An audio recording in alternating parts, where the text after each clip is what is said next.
Tonight, the woman they buried in whispers is walking back into the room. And she is not alone. 3 weeks ago, Arya Vale was the girl everyone pitied behind polished smiles. Her boyfriend had not simply left her. He had humiliated her at a family dinner, choosing her own sister in front of everyone. They expected tears, shame and silence. But tonight, she arrives at the Whitmore Gala on the arm of Luca Devo, a man whose name can turn a boardroom cold. Above them, a 4-ton chandelier burns like ice over the ballroom. Once Arya was the forgotten +1.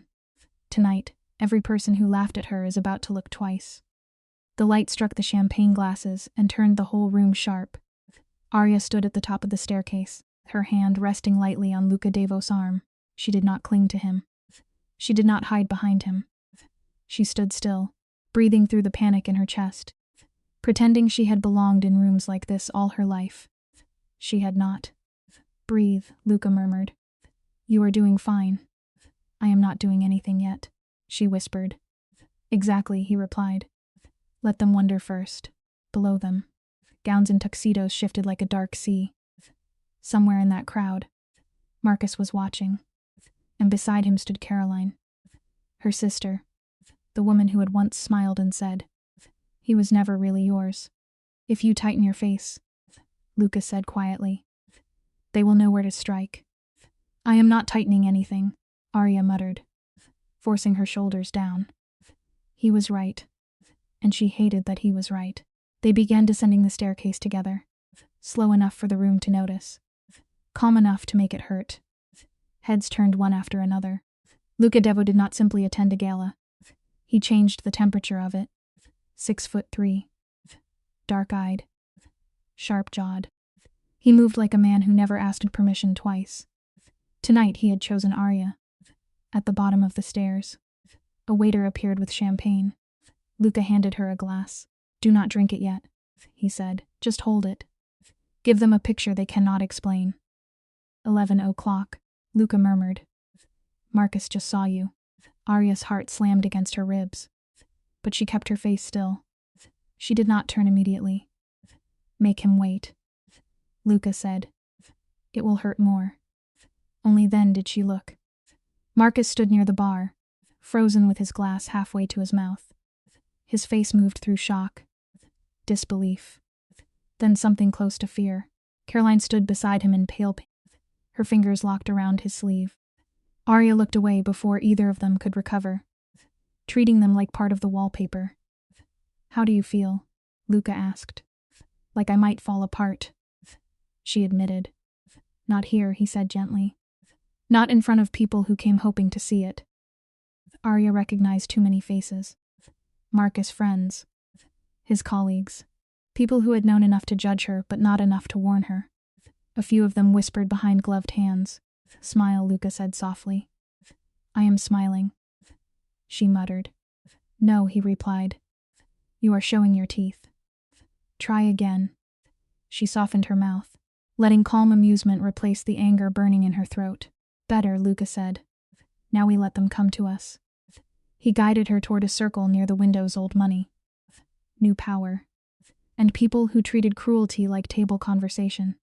Robert Whitmore stepped forward, shaking Luca's hand before glancing at Arya. Luca's voice was clear. "This is Arya Vale." He said her name like a warning. Then Arya felt the tiny pause in his smile. The moment he tried to place her, a sharp-eyed blonde woman leaned in. "Arya Vale," she said. "Why does that sound familiar?" Arya's stomach tightened. Before she could answer, Luca did photographer. Editorial work. You have probably seen her name in Vogue or Prestige. It was smooth, dangerous, and only half true. Arya had done small freelance jobs, unpaid features, desperate work that barely kept the lights on. But the woman nodded as if she had remembered. "Of course. I thought so." The group turned polite at once. 10 minutes later, Luca led Arya away. "You lied," she whispered. "I opened a door," he said. "Walk through it like you own the floor." "I barely spoke," Arya said. "Exactly," Luca replied. They filled the silence with their own fear of looking uninformed. That is how these rooms work. She took a careful sip of champagne. I do not know how you live like this. Practice, he said. That is not an answer. Luca stopped beside a marble column and looked at the room as if it bored him. I stopped worshipping people who were only rich enough to disguise their insecurity. Once you see the fear under the diamonds, the whole room becomes theater. Before Arya could answer, a familiar voice cut through the noise. Arya, she turned. Marcus stood a few feet away, his face pale, his jaw tight. Caroline nowhere beside him now. Marcus, Arya said, her voice calm enough to surprise even herself. He glanced at Luca, then back at her. Can we talk? We are talking, Luca said, his tone quiet but final. Marcus ignored him. Arya, please. I made a mistake. A few nearby guests turned their heads.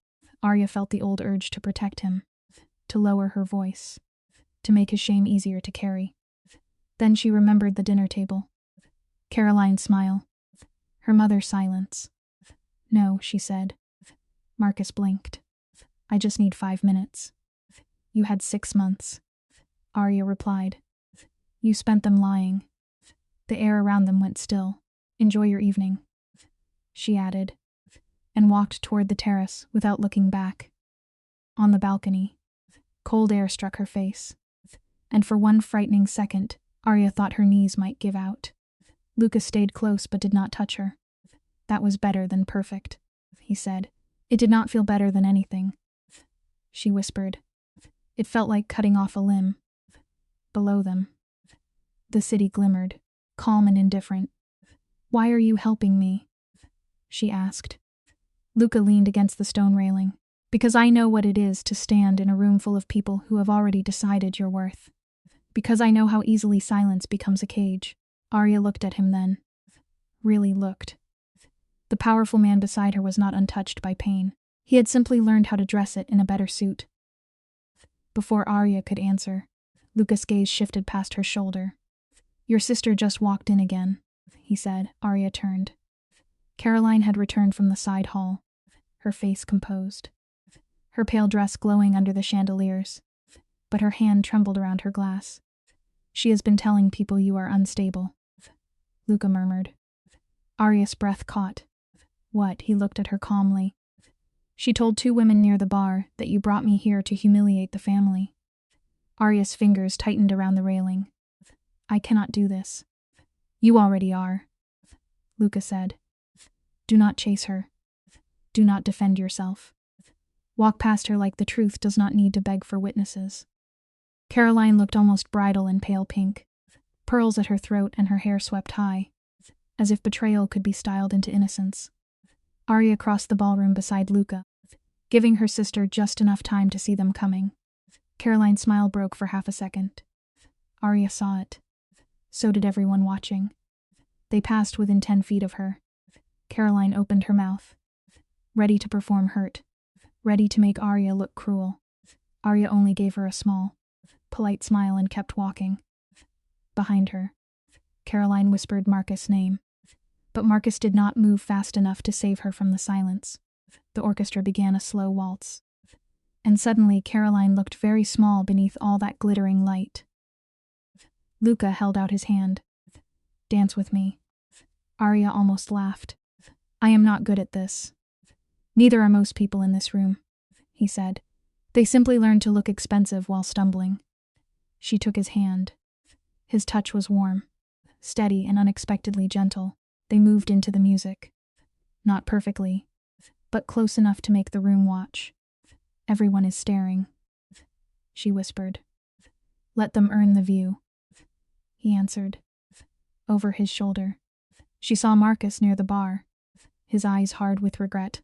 Caroline stood alone by the entrance, no longer glowing, only exposed. For the first time in 3 weeks, Arya was not the joke passed around a dinner table. She was the question no one knew how to answer. They slipped away to a smaller balcony overlooking the gardens. The music softened behind the glass doors. Arya gripped the railing and waited for the anger to come. Or the grief. Something dramatic enough to match the night. Instead, she felt hollow. I thought seeing them would break me, she said. I feel almost nothing. Is that worse? Luca studied her in the quiet. No, it means your body has stopped begging them to become different people. That can feel like numbness at first. Arya swallowed hard. I wanted to hurt them. You did, he said. But not by screaming. You hurt them by refusing to be the version of you they were ready to pity. Luca checked his watch. We have been here long enough. Stay longer. And they start looking for cracks. Leave now. And they spend the night inventing explanations. Arya nodded. Too tired to argue. They made one final slow loop through the ballroom, visible from every corner. Marcus stepped forward once, then stopped when Luca looked at him. Caroline's face had turned stiff with panic. This time, Arya did not look back. Outside, a black sedan waited in the cold. When the doors closed around them, the gala disappeared behind tinted glass. Arya released a breath she had been holding for hours. You did it, Luca said. I did, she whispered. But victory felt less like fire than silence after a storm. As the gala lights vanished behind them, Arya watched the city smear across the window. What happens now? She asked. You go home, Luca said. You sleep. Tomorrow, you do not answer every person who suddenly remembers your name. When she asked why he had really helped her, his expression shifted for a moment. I know what it feels like to be underestimated, he said, but there was more beneath it. Something darker he would not hand over yet. At her building, she stepped onto the sidewalk and thanked him. He only nodded, alone beneath the street lamp. Arya understood something painful and clean. She had not been saved tonight. She had stood up in front of people who wanted her small and stayed standing. Her apartment was dark and still, smelling faintly of old coffee and a lavender candle she had forgotten to blow out. She kicked off her heels and stood in the kitchen, listening to the refrigerator hum. Then her phone buzzed. Unknown number. You were magnificent tonight. Sleep well. Her hands shook. Not from fear this time, but from release. She had faced them. She had not begged. She had not cried where they could see. But the body keeps score long after the face has performed calm. Arya turned on the kitchen light and tried to breathe slowly. It did not help. The tears came anyway, hot and sudden, spilling out of her in the empty kitchen. She sank onto the kitchen floor and cried until the room blurred. 10 minutes. 15, she lost count. It was not elegant, not powerful, not the kind of victory anyone would applaud. It was just the sound of a woman finally safe enough to fall apart. When the storm passed, she felt hollowed out but lighter. She crawled into bed and slept without dreams until morning light cut through the blinds. Her phone was alive with missed calls and messages from people who had ignored her for years. They wanted to know about Luca, about the gala, about what Marcus had done. It almost made her laugh. The world often notices your pain only after someone powerful stands beside it. One message made her go still. Her mother. We need to talk. Arya knew Caroline had already rewritten the night before breakfast. Before she could think, the phone rang. Her mother's name filled the screen. Arya answered and heard the familiar disappointment. Polished thin. Her mother scolded her for sleeping late, then demanded to know why she had gone to the gala with Luca Devo. Why should I? Arya asked. Her mother exhaled sharply. Do you know what kind of man he is? He is ruthless, Arya said. Dangerous. Then she waited. Her mother said nothing about Marcus. Nothing about Caroline. Nothing about the daughter who had been betrayed in her own home. Her mother warned her that people did not cross Luca Devo and come away untouched. Arya almost laughed. What about Marcus? She asked. What about Caroline? What about me? Silence. That silence hurt more than any lecture. Arya ended the call before she could beg for comfort she knew would not come. Her family cared about appearances because appearances had always been easier than truth. She made coffee dark and bitter, letting the taste steady her. At her desk, she opened old projects and closed them again without saving. Then she saw one unread email waiting in her inbox. The subject line was simple. Opportunity. For a moment, she stared at it as if it might explode. She almost deleted it. Then she clicked. The email was from Elaine Cortez, senior editor at Prestige, the magazine Arya had dreamed of working with for years. Elaine wanted her to photograph an upcoming editorial series. Arya read the message 3 times, her pulse loud in her ears. It made no sense. A year ago, Prestige had rejected her with a cold automated note. Her work was promising, they said, but not yet elite. Not yet. Arya opened a new tab and typed Luca Davos' name. Article after article unfolded across the screen. Then she found it. 6 months earlier, Luca had bought a controlling stake in Prestige parent company. She shut the laptop so hard the coffee jumped. He had done this. With one phone call. Luca had placed the dream she had chased for years directly in front of her. Gratitude rose first. Then anger. She had spent too long being chosen, replaced, pitied, and managed. She did not know if help felt different when it came wrapped in power. Her phone vibrated. Lunch at 1. I will send a car. Arya stared at the message. Her pride wanted to refuse. Her curiosity was louder. She typed one word, okay, at 12:45. A quiet black car waited downstairs. It carried her through the city, into an older district of narrow streets and weathered brick. Far from the glittering rooms where people lied with better posture. The car stopped outside a storefront with no sign. Only a faded number above the door. Inside, the restaurant was dim, private and almost empty. Lucas sat in the corner with a glass of water, watching the entrance. When Arya approached, he stood. You came, he said. You knew I would. She replied. I hoped, he said. And the honesty unsettled her. She sat without touching the menu. You got me that job. Luca did not pretend not to understand. I made an introduction. You own the parent company. That is not an introduction. His eyes stayed on hers. Are you angry?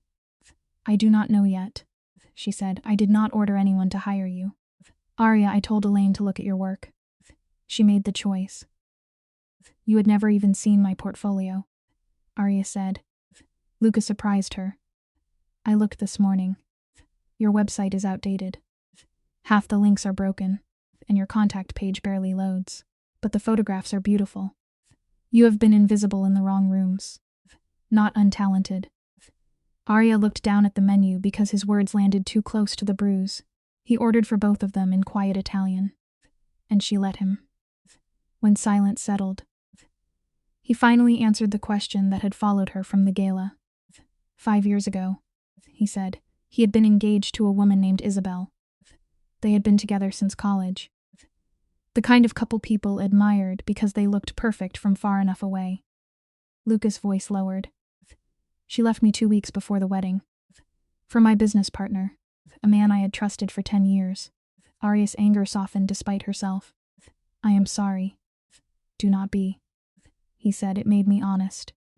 At least with myself. He told her loyalty was easy to perform when nothing was at stake. Most people failed the test the moment it cost them something. His eyes met hers then, and for a second she saw the wound beneath the control. When the food arrived, she barely touched it. She kept imagining him younger, less guarded, standing in the wreckage of a life that had looked perfect. The armor made more sense now. So did the loneliness. Do you regret letting her in? Arya asked. Luca set down his fork. No, I regret mistaking comfort for character. I regret trusting the wrong person. But I do not regret trying. If it had worked, I would still be the man I was then. And I was not very strong. He told her he had stopped waiting to be respected and started forcing rooms to make space for him. I chose fear because pity was unbearable. Arya looked at him carefully. Is fear really what you want? No, he said. Respect. Fear is just the shortcut people understand fastest. She thought of Marcus, frozen at the bar, and Caroline trembling under the chandeliers. I do not want to become cold, she whispered. I do not want pain to make me cruel. Luca said. How can you know? Because you are afraid of it. Truly cold people never stop to ask what they are becoming. After the plates were cleared, Arya admitted Marcus had left a voicemail that morning. Luca did not react. Did you listen? No, but I wanted to. That is normal. He said you spent 3 years loving him. Your mind still reaches for the person you thought he was. Listening may not give you peace, though. It may only give him another room inside your head. Arya stared at her untouched wine. What if he is sorry? Then he is sorry, Luca said. And you still get to decide whether his regret deserves access to you. What if he wants me back? Arya asked, hating how small the question sounded. Luca's jaw tightened. Do you want him? No, she said quickly. Then what he wants is no longer the center of the story. Arya looked at her chipped nails and remembered the dinner where everything had cracked. Marcus had arrived late. Caroline was already there, glowing too brightly. When their mother joked about grandchildren, Marcus froze and looked at Caroline instead of Arya. Later at his apartment, Arya asked him the truth. He did not even deny it. 6 months, he said, like time could be measured cleanly when every day had been a lie. Luca's expression darkened. And you stayed through dinner. I smiled, Arya whispered. I helped wash dishes. Marcus had told her it just happened, as if betrayal were weather, as if 6 months of secret messages and family dinners had fallen out of the sky. He said he never meant to hurt her.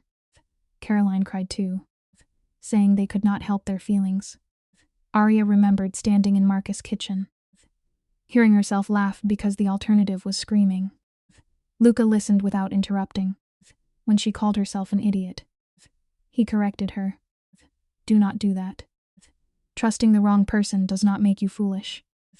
It means you had not yet learned how expensive trust can be. Arya breathed in, but the air felt sharp. She had been so careful with everyone else's pain that she had forgotten to protect her own. An hour later, they stepped into the cold. The car waited, but Luca dismissed it and chose to walk. Their footsteps echoed over the old pavement. Tell me one truth you have not said out loud, he said. Arya almost refused. Then the words came. I am afraid I will go back to being her. The woman who stays quiet. The woman who smiles through humiliation because making a scene feels worse. Luca stopped beneath a street lamp. People who repeat their mistakes without changing do not stop to fear the pattern, he said. The fact that you see it means you are already fighting it. Arya wanted to believe him. Hope frightened her because pain, at least, was familiar. The evening deepened around them. Arya asked what he gained by helping her. Luca's answer came slowly. There is nothing more satisfying than watching someone step out of a role other people forced on them. Later that night, alone in her room, Arya played Marcus' voicemail. His voice sounded thinner than she remembered. He called himself a coward. He said Caroline had been a mistake, that he had been confused, that seeing Arya with Luca had made him realize what he had lost. The words should have moved her.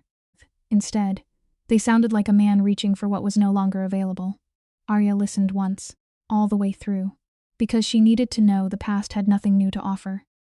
Marcus begged for forgiveness and said he still loved her. Arya held the phone until her hands stopped shaking. Then she deleted the message. No speech. No dramatic reply. Just one clean movement. She blocked his number and opened Elaine Cortez's email again. This time, she answered yes. No more waiting for someone else to decide whether she was worthy of the room. When Luca texted that he was proud of her, she wondered how he could read her so quickly. He replied, I am learning. Arya lay back and stared at the ceiling, unsure whether this was healing or simply momentum. But for the first time in weeks, she was moving forward instead of sinking. 2 days later, Elaine Cortez called. She was sharp, direct, and allergic to small talk.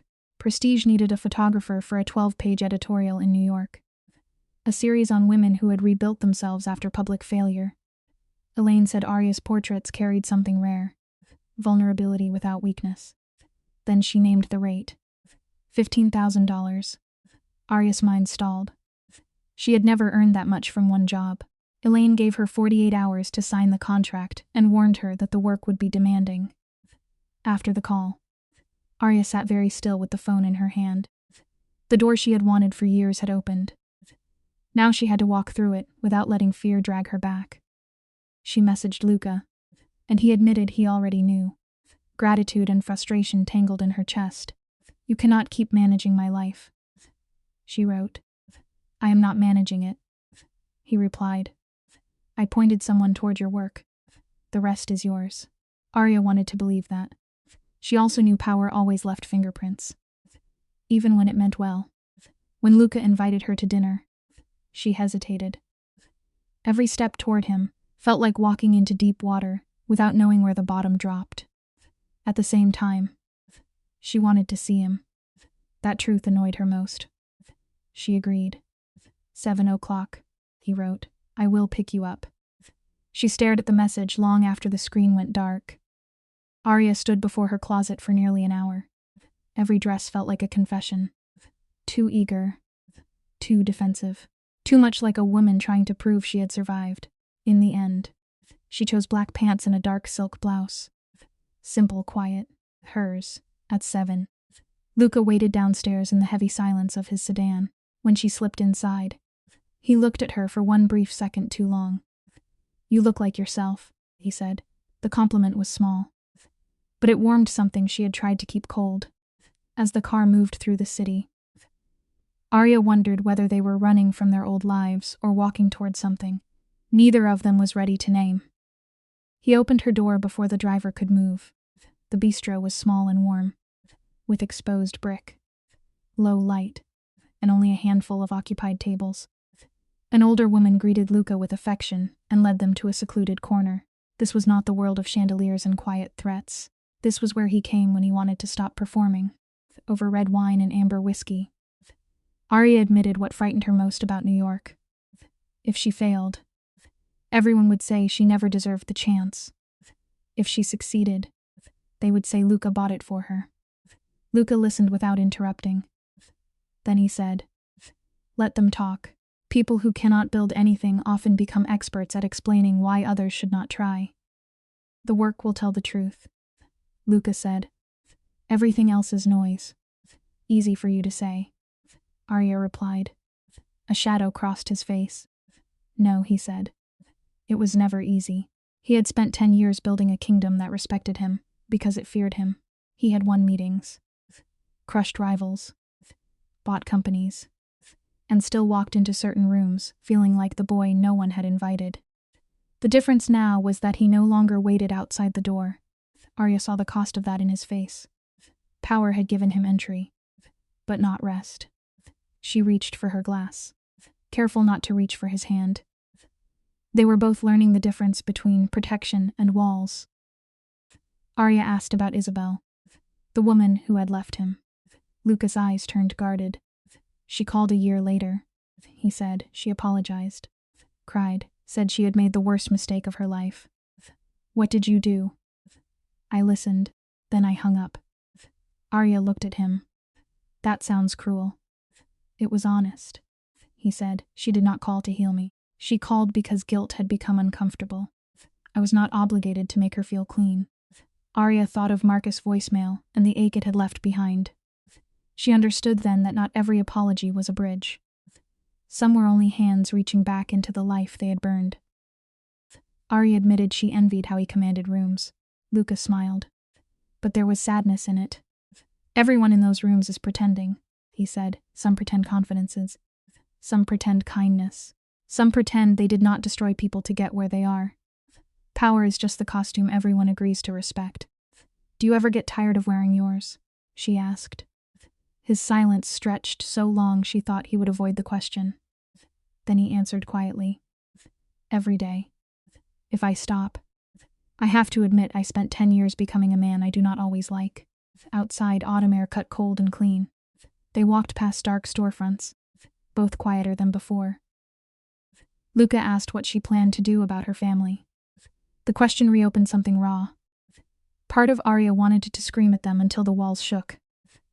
Another part wanted to vanish and let them keep their version of the story. My mother will protect Caroline, she said. She always protects the person making the biggest mess. Luca nodded as if he had expected it. Then do not hand them the pen. What does that mean? It means if you stay silent because you want peace, they will call your silence agreement. Arya looked away. She was tired of being mature for people who had been reckless with her heart. Arya said disappearing sounded easier. Luca stopped beneath a lonely street lamp. You have choices, he said. Fight. Walk away. Forgive later. Never forgive. But do not sit in the dark while they tell everyone you were too fragile to understand their love story. The words hit hard because Caroline had already started doing exactly that. When Arya said she had only survived the gala because he was beside her, Lucas' gaze softened. I was beside you. I did not move your feet. Fear twisted inside her. If she leaned on him.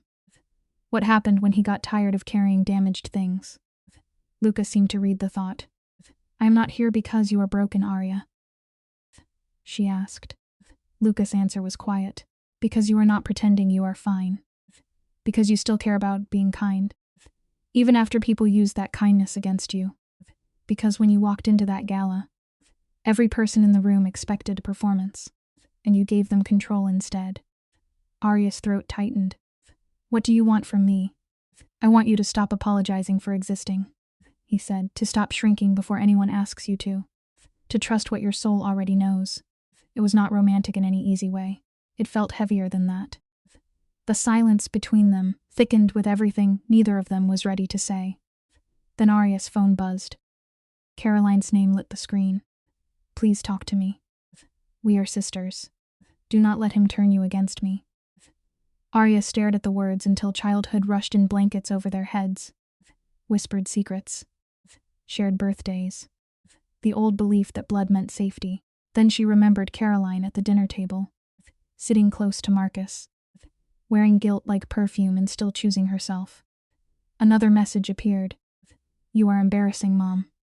Arya's hand went cold. There it was. Not remorse. Control. She blocked the number before she could weaken. The pain came fast. But beneath it was something stronger. Luca did not praise her or lecture her. He only walked beside her through the quiet street. The car waited at the curb. They rode in silence as the city rose ahead in dark towers. At her door, Arya thanked him again. And Luca gave her a look that almost made her smile. Stop thanking me for standing where I choose to stand, he said before she went inside. His voice held her in place. You are stronger than you think. Do not let tired people convince you otherwise. Her apartment felt too quiet after he left. She made tea, let it go cold, and opened her laptop. She began writing to her mother, explaining the damage plainly, without begging, without softening the words so no one else had to feel uncomfortable. The message grew long.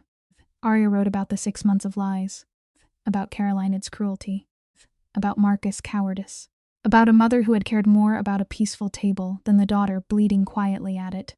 She read the email 3 times. Then she deleted it. Not because the words were wrong, because sending them would invite another trial where she had to prove her pain was real. Instead, she opened her New York folder and began sketching ideas for the shoot. Faces, hands, light falling across tired eyes. Work became the place where her anger could move without destroying her. She stayed there until her vision blurred and sleep finally pulled her under. The next 3 weeks did not heal her, but they kept her moving. Contracts, test shoots, equipment lists, nights where she woke with her jaw tight and reached for the camera instead of her phone. Luca checked in often. Never with speeches. Only small steady messages. 2 days before New York, her mother called. She sounded tired and older. She said she had not known about Caroline and Marcus until after everything collapsed. Arya wanted to believe her, but trust did not return just because someone sounded sorry.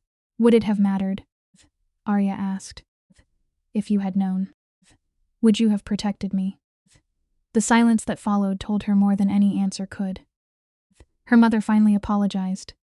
Not perfectly. Not enough to erase anything. But honestly enough that Arya had to sit down. She admitted she had chosen silence because conflict frightened her. She admitted she had expected Arya to be the reasonable one because Arya always had been. The words hurt because they were true. They ended the call with an uncertain invitation to meet before Thanksgiving. Neither of them ready to call it forgiveness. Arya stared at the wall afterward, caught between grief and relief. The next day, on the eve of her flight, Luca called her to his office. She expected cold glass, polished steel, and men who spoke in numbers. Instead, she found an old restored building full of brick, books, and afternoon light. Luca sat among papers and tall bookshelves, ending a call in a language Arya did not recognize. He gestured for her to sit, then slid a white envelope across the desk. Inside was a check for $20,000. Arya stared at it. No, absolutely not.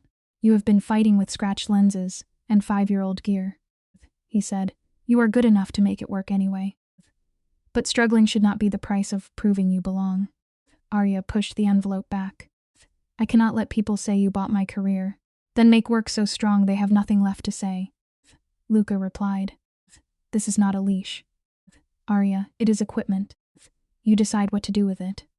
Her pride argued. Her fear argued louder. Luca did not pressure her. He simply waited.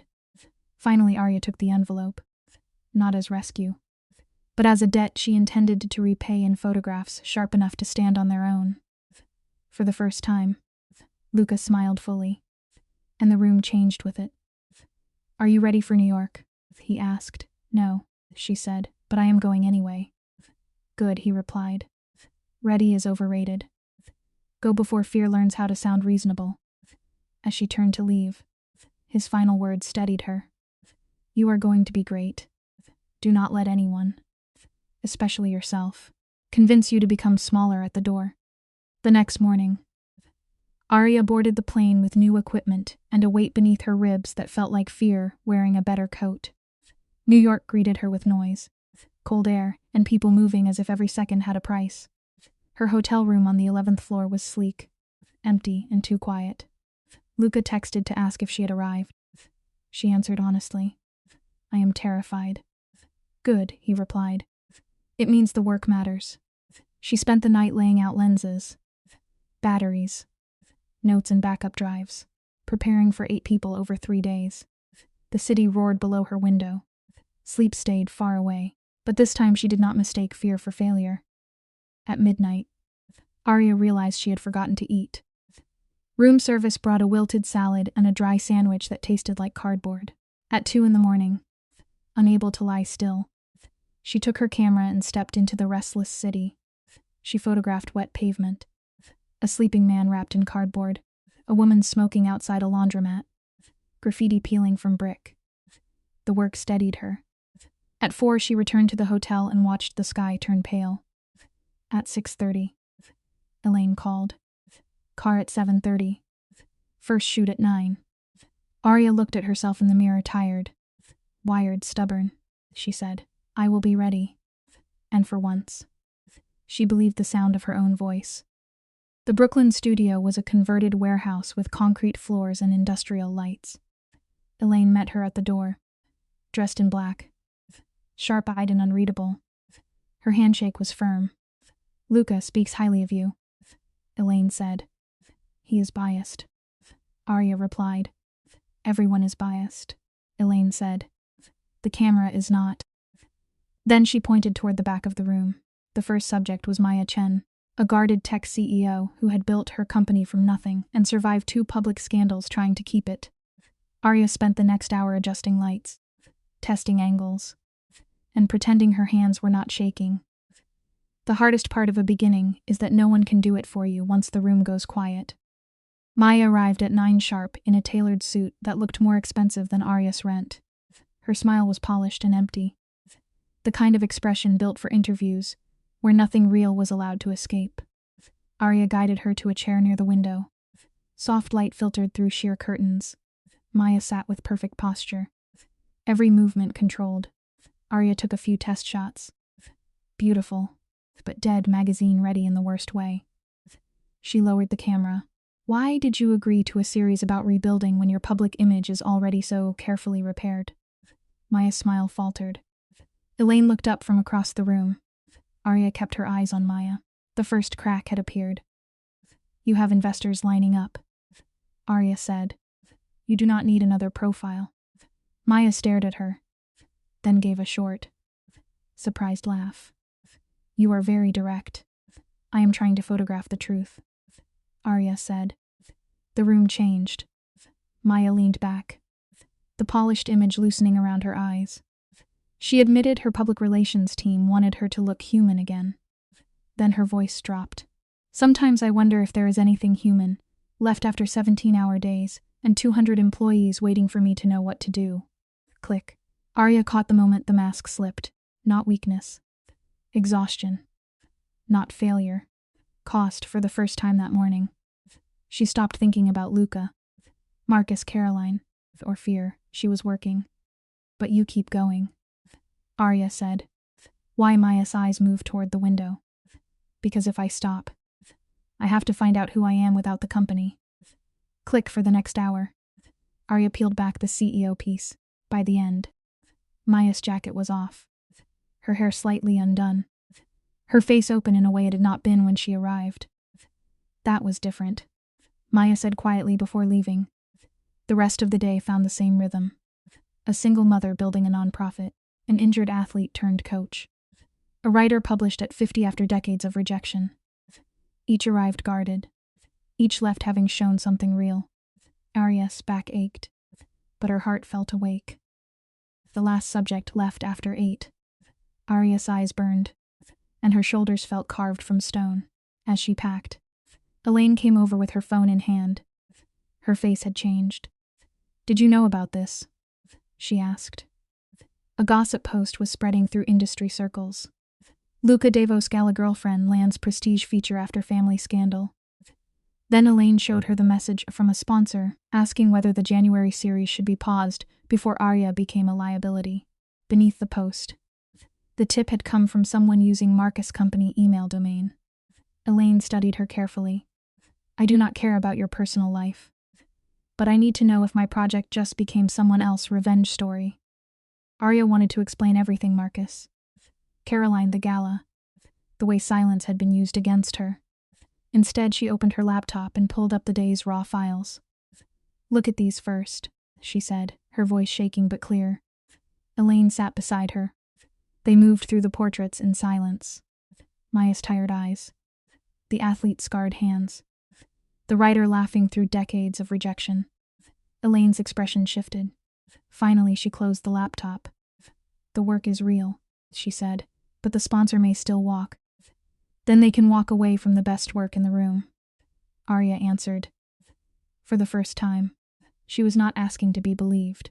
She was placing evidence on the table. That night, Arya left the studio shaking. At the Central Park Lake, her phone lit up with an unknown number. Marcus, congratulations, he wrote. I always knew you were special. Another message followed before she could block him. Careful, Arya. People are asking why Luca bought you a career. A third message arrived from Caroline. His lawyer called Marcus. Are you proud now? Arya's anger flashed hot. Luca had acted without asking her. She called him at once. He answered on the second ring. Did you send a lawyer after Marcus? She demanded. Silence. Then Luca said, I handled it. No, Arya said, voice low. You handled me. There is a difference. Luca arrived at the quiet Italian restaurant 30 minutes later.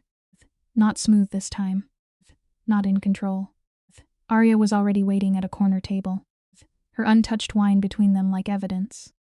I was protecting you. He said you were protecting your idea of me. She replied, I did not ask you to fight my battles. His jaw tightened. Marcus leaked the story. Caroline is helping him, and a sponsor is already nervous. Arya said, I know exactly what he did, but I still get to decide how I respond. Luca looked away, and for the first time she saw the flaw in his armor clearly. When he cared, he controlled. When he feared losing something, he reached for power. That frightened her more than Marcus ever could. They argued quietly, which somehow made it worse. Luca said the world did not reward people who waited politely for fairness. Arya said she was done letting powerful men decide what was best for her, even when they meant well. The words landed between them with brutal force. Luca went still. I am not Marcus. He said no. Arya answered. But if you keep making decisions over my head, you become another man I have to escape from. His face changed. The wound was clean because it was true. For once Luca had no perfect reply. Outside, Times Square screamed with light and noise. But at their table, everything had gone painfully quiet. Luca lowered his voice. You are right. Arya did not soften. Say more. He drew a breath. Slow and rough. I was afraid they would ruin what you built. And I did what I always do when I am afraid. I reached for control and called it protection. The admission stripped the room of its anger. Arya looked at him. Still hurt. But listening. I need you beside me, she said, not above me. Not in front of me. Beside me. Luca nodded. Then I will stand there. And if I forget, you remind me. No, Arya said. If you forget, I leave. He looked at her then. Really hearing her. Good, he whispered. You should. In her hotel room, Arya opened the raw photographs again. The work steadied her more than any apology could. Then she forwarded Marcus' messages, the gossip post, and the sponsor's warning to Elaine with one line. I will not hide from this. The next morning, Marcus sent another apology from a new number. Polished and cowardly. Arya wrote back once. Do not contact me again. I deserved honesty before you lost access to me. Then she blocked him and called Elaine. I am still in, she said. Elaine gave a dry laugh. The sponsor stayed after seeing the files. Do not make me regret fighting for you. Arya was on a plane home. Tired, bruised, and no longer willing to be managed by anyone's fear. Her apartment looked the same, but Arya felt like a visitor in her old life. She unpacked, showered, and sat at her desk just as an email from Elaine arrived. The attached images were stunning. Raw, human. Hers, at the bottom of Elaine's message, were 4 words. You did the work. A moment later, Luca called. Have you seen it? He asked. I have. Arya whispered. Then let that be enough for tonight, he said. She waited. And he understood. I am sorry, he added, not for caring, for confusing care with control. Arya closed her eyes. Thank you. It was not forgiveness yet. Not completely. But it was honest ground beneath their feet. They talked about the future, and eventually about Thanksgiving. Arya admitted she did not know whether to see her mother. Do what feels right, Luca said. Not what keeps everyone else comfortable. And if you do not know yet, wait until you do. After they hung up, Arya looked at the photographs on her screen and thought of Marcus, Caroline, and the dinner table where she had swallowed humiliation to keep the peace. That woman had been real, but she was not in charge anymore. Arya opened her email and wrote to her mother. She said she was not ready to see Caroline. Maybe she never would be. But she was willing to see her mother alone, if they could speak honestly. She pressed send before fear could dress itself up as caution. 2 days later, her mother replied. Yes, just us. Saturday at 2. Arya read the message 3 times. Searching for a trap. A hidden demand. A sentence that would pull Caroline back into the room. There was none.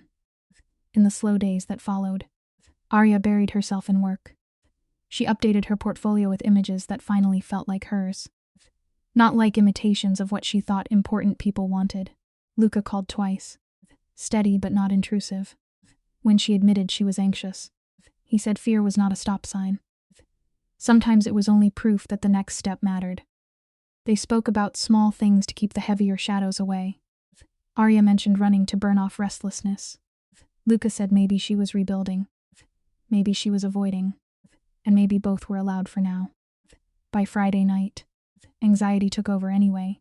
She scrubbed counters that were already clean, rearranged furniture past midnight, and changed her mind about the tea 3 times. Saturday arrived gray and bitterly cold. She burned her toast, changed clothes 3 times, and tried far too hard to look casual. At exactly 2, her mother's car pulled up. Through the window, Arya watched her step out, clutching her purse like a shield. For once, her mother looked afraid of the truth waiting inside. Her mother looked smaller than Arya remembered, worn down by a tiredness sleep could not fix. Arya opened the door before she could knock. They stood on the threshold, surrounded by years neither knew how to touch.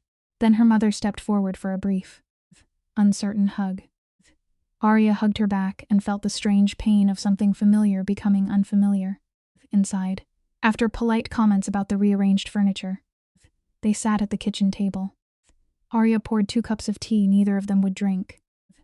"Thank you for coming," Arya said. Her mother held the mug with both hands. "I was not sure you would let me in," she admitted. Arya looked at her. "I was not sure either." The silence was fragile, not hostile. Her mother broke it by asking about New York. Arya gave a careful answer. To her surprise, her mother said Arya's father was proud of her, even if he did not know how to say it without sounding embarrassed. That slipped past Arya's defenses. Her mother took a trembling breath. "I failed you," she said, "when you needed me to stand up for you. I chose quiet. I told myself I was keeping the family together, but I was really protecting myself from conflict. And you paid for that." Arya's throat tightened. For once there was no excuse in her mother's voice. No demand. No careful turning of blame. Only the truth. Late and painful.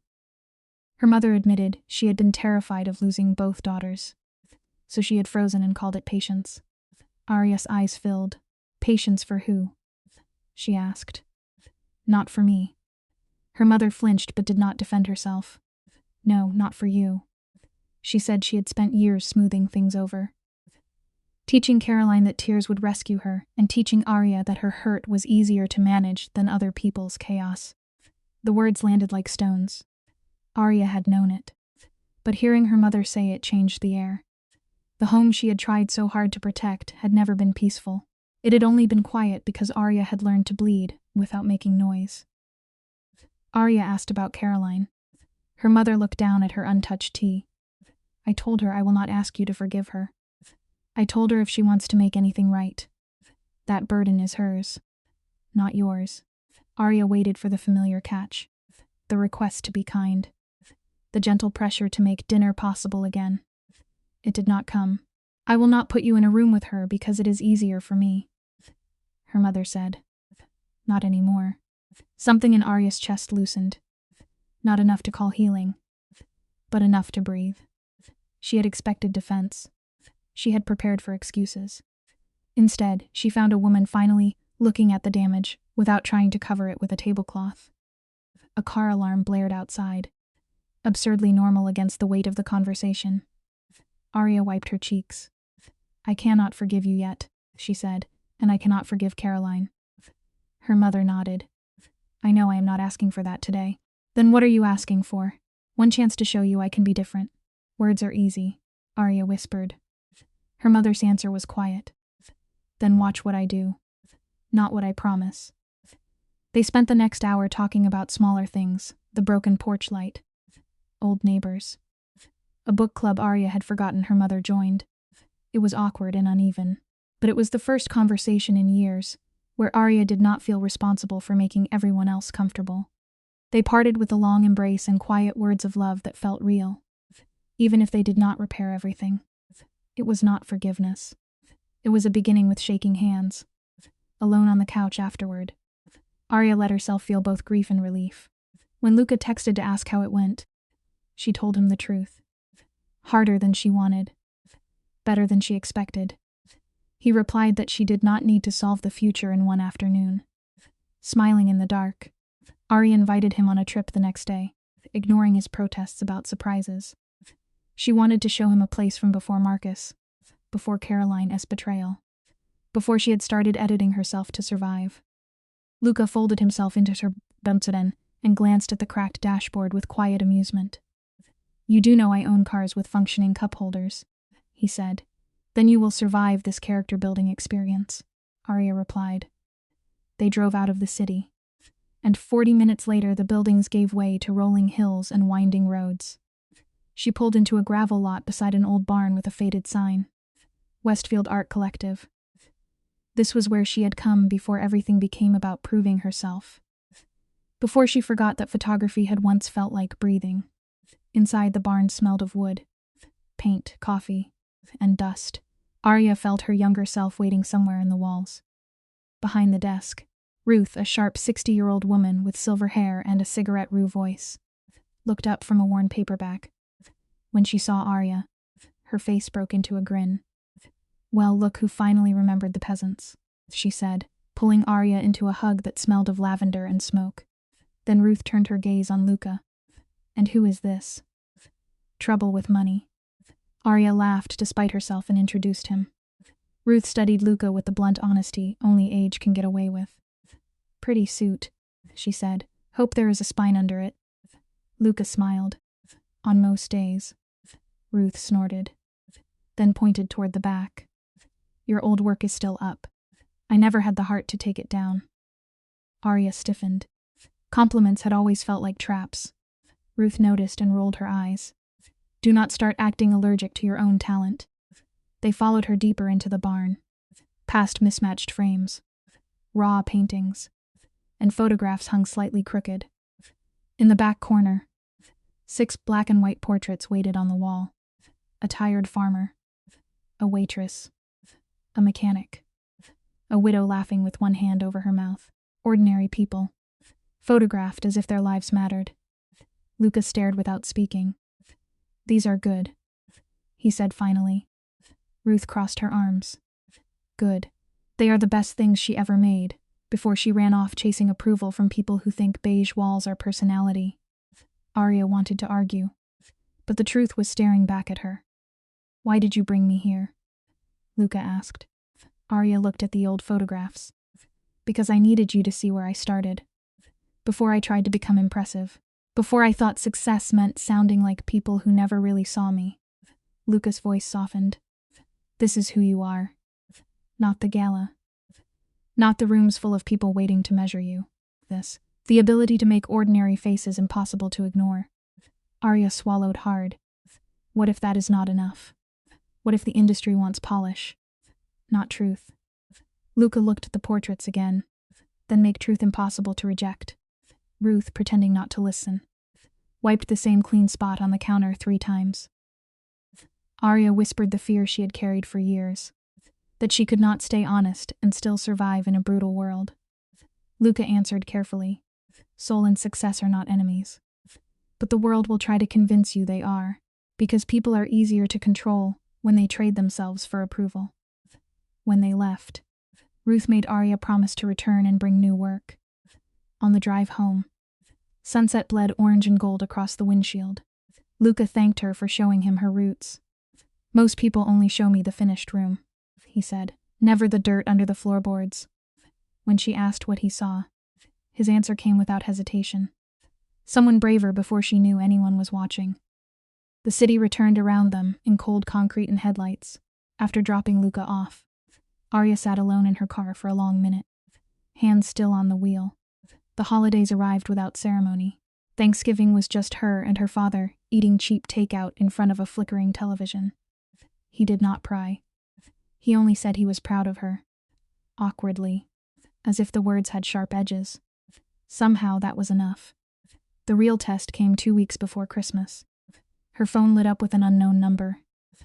When she answered, the voice on the other end made her blood go cold.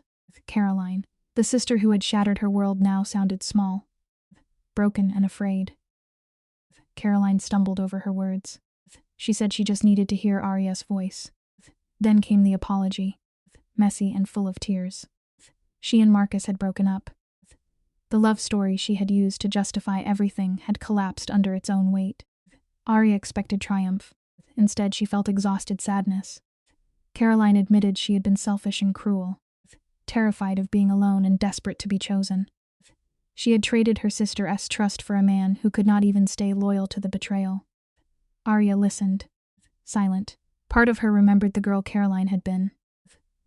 Another part remembered the woman who had looked across a dinner table and stolen without flinching. Caroline did not ask for forgiveness. That was the first decent thing she did.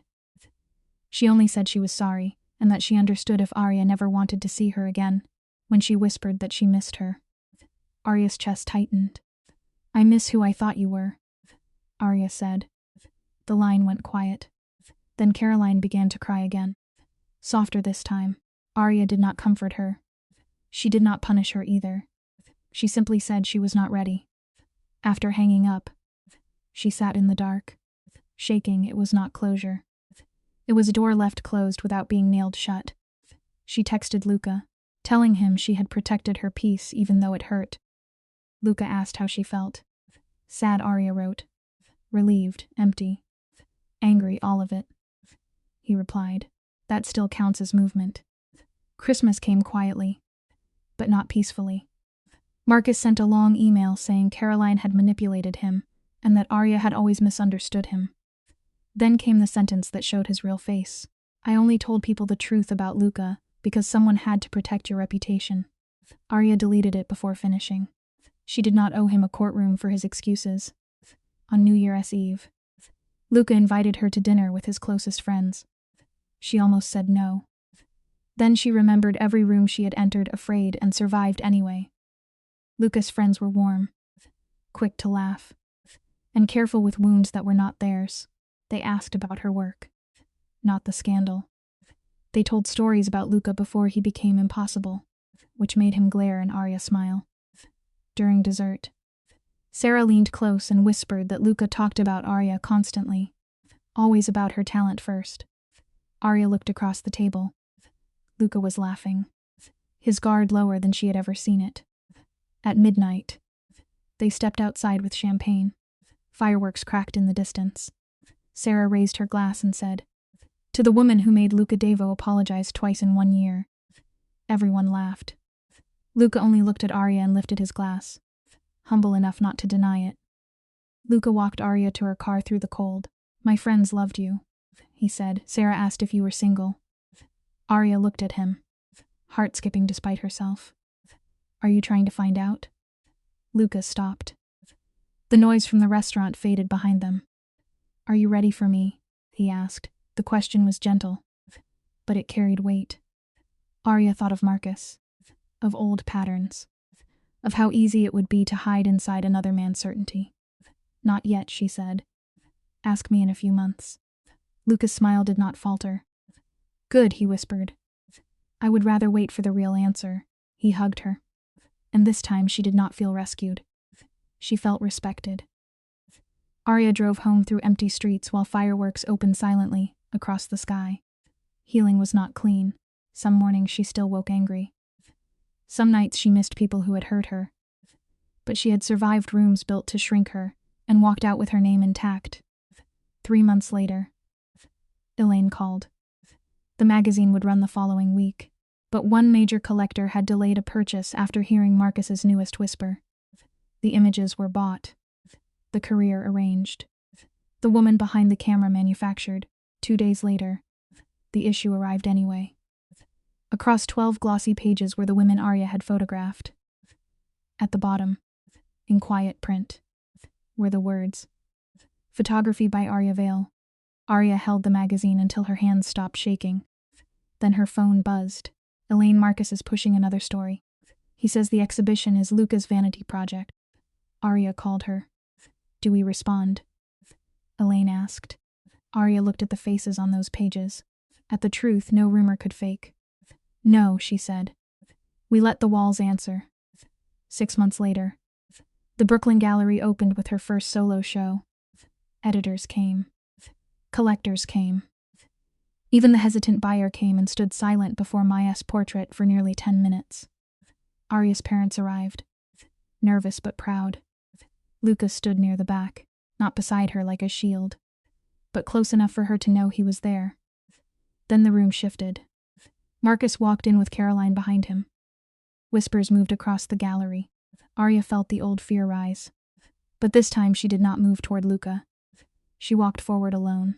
Marcus looked thinner, less certain, but still carried that familiar confidence of men who expect women to listen. I just wanted to congratulate you, he said, loud enough for nearby guests to hear, and to say I am sorry I never saw your light. Arya studied him. Once that sentence would have undone her. Now it sounded rehearsed. Caroline stood behind him, eyes wet, clutching white flowers. Marcus added, I hope you know I never meant for any of this to become public. Arya saw it then. He had not come to apologize. He had come to clean his name in front of witnesses. The gallery went still when Arya turned so the room could hear her. Marcus, she said, my life is not your redemption scene. You lied for 6 months. Then when I rebuilt my life, you fed strangers pieces of my pain because you could not stand being left behind. You do not get to stand in my gallery and borrow my healing to make yourself look forgiven. Caroline began to cry, but Arya did not soften. And you, she said, turning to her sister, hurt me in a way I am still learning how to name. I hope you become better. But I am not your shortcut there. Her mother stepped forward then, voice trembling but firm. Arya has said enough. You both need to leave. For the first time, her mother chose her in public. Marcus looked around, waiting for someone to rescue his dignity. No one moved. Caroline placed the flowers on a side table and walked out crying quietly, not as a victim this time, but as someone finally carrying the weight of what she had done. When the door closed behind them, the gallery held one long breath. Ruth, standing near the back in a borrowed black dress, said, "Well, that was better than the catering." A soft laugh moved through the room. Arya exhaled. Her mother reached for her hand and squeezed once. Asking for nothing, Luca stayed where he was, proud and still. Arya turned back to her guests, to her work, to the life she had built with her own hands. That night, after the final guest left, Arya stood alone among her photographs. She had finally become untouchable. Not because no one could hurt her, but because pain no longer had the power to tell her who she was. Her worth had never been open for debate, and now at last, she knew it.